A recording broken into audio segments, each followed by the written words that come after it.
He woke up every day at 4:30 a.m., long before the sun even thought about rising.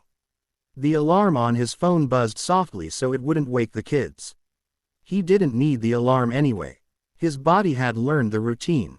Sleep came in broken pieces now. He sat up on the edge of the bed, careful not to make the mattress creak.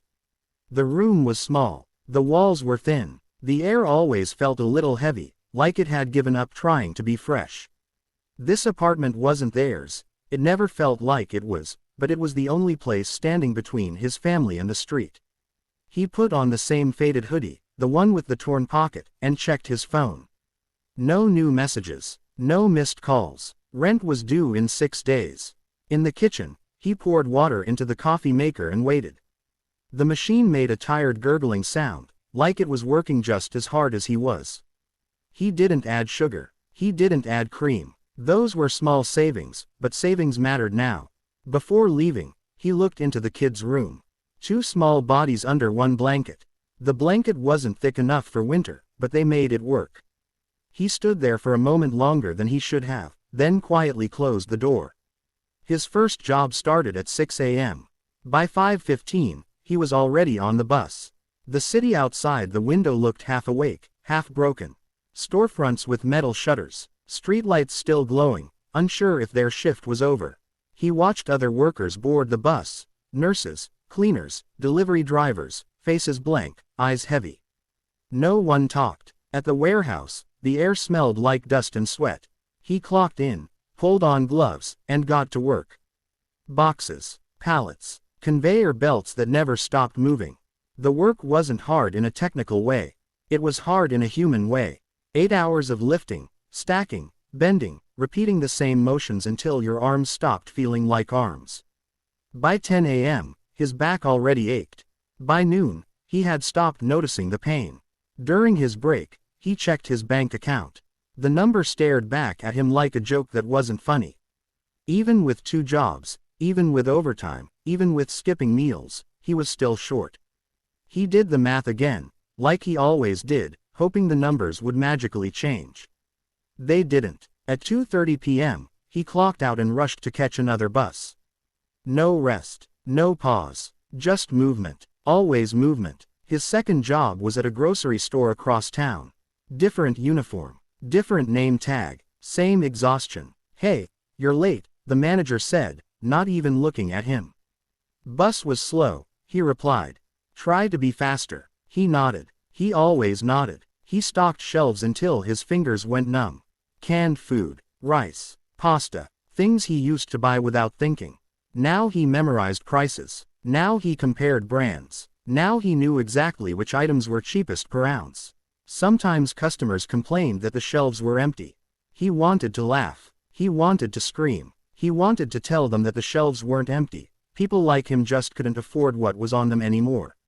At 9 p.m., his shift finally ended. Outside, it was dark. Cold. He checked his phone again. A message from his wife. "Did you eat?" He typed back, "Yeah." It was a lie. A small one. A necessary one. When he got home, the kids were already asleep. His wife sat at the small table, bills spread out in front of her like a losing hand of cards. "I talked to the landlord," she said quietly. His chest tightened. "And?" He said, "No extensions this time." Silence filled the room. "We're short," she continued. "Even with your second job." "I know," he said. They didn't argue. There was nothing left to argue about. They had already cut everything they could. No streaming services. No eating out. No new clothes. No birthday gifts. Just survival. That night, he lay in bed staring at the ceiling, listening to the hum of traffic outside. His mind replayed the same question over and over again.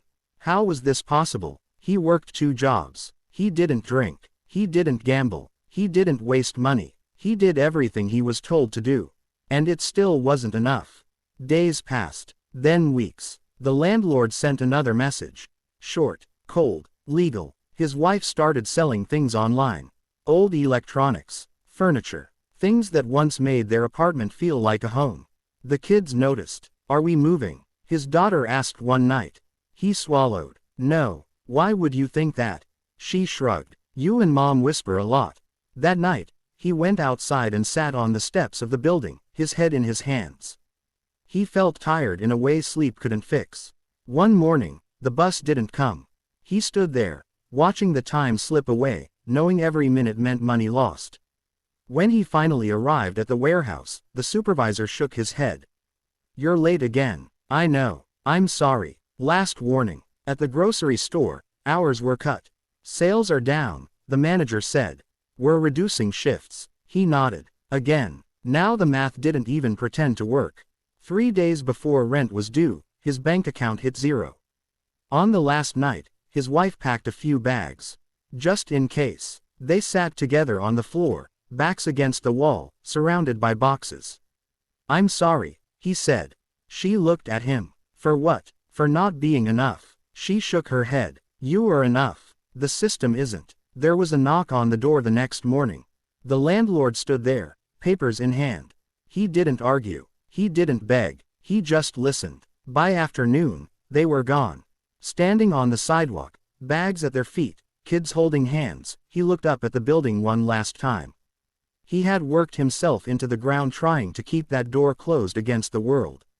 It still opened. That night, in a borrowed room, he lay awake again. But this time, the question wasn't, "What did I do wrong?" It was, what happened to a world where working 2 jobs was supposed to be enough? And he realized something painful and clear. He didn't fail. The promise did.